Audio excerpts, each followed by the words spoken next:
Ahora continuamos tensando hilos con el color amarillo. Nuevamente realizaremos 4 espirales como las anteriores, pero esta vez amarramos el hilo al final del color azul y vamos a tensar por 5 hilos al frente y 5 de este lado. Recordemos, vamos a los clavos de la línea de la izquierda y retrocedemos a los de la derecha, siguiendo la secuencia de la espiral anterior.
Recordemos que cada espiral la vamos a hacer a partir de la línea vertical que divide la tabla en dos. En este caso, con el color amarillo hemos trabajado por 5 clavos de cada fila. Vamos subiendo acá y acá retrocediendo hasta completar 180 grados.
Completaremos la espiral amarilla.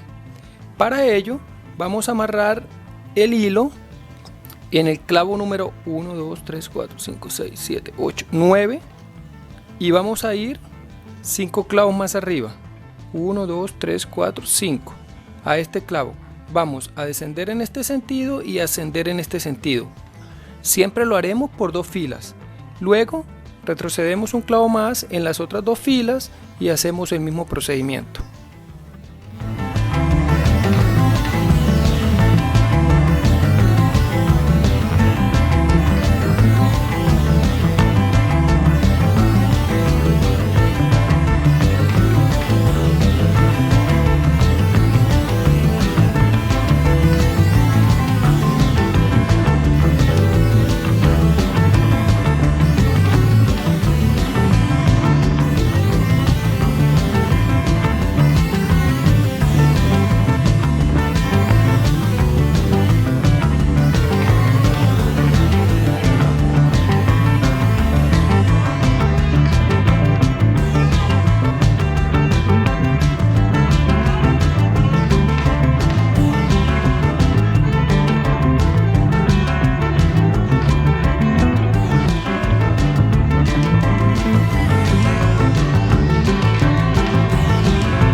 Ahora con el hilo de color amarillo vamos a trabajar el primer círculo. Para ello amarramos el hilo en uno de los clavos y vamos al clavo número 11 y giramos en sentido de las manecillas del reloj hasta dar la vuelta completa.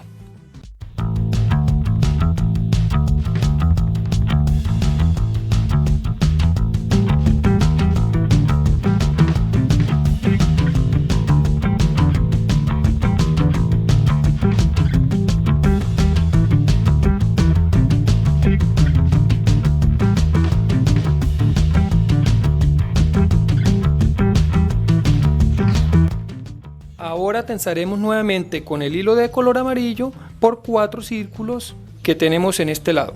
Amarrando el hilo en el último clavo, vamos al clavo número 4. 1, 2, 3, 4 del otro lado. Y descendemos acá y acá ascendemos, dando la vuelta completa.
De esta forma damos por terminado con nuestra obra de Strinar. Si te ha gustado, no olvides compartir este video y suscribirte a mi canal. Gracias.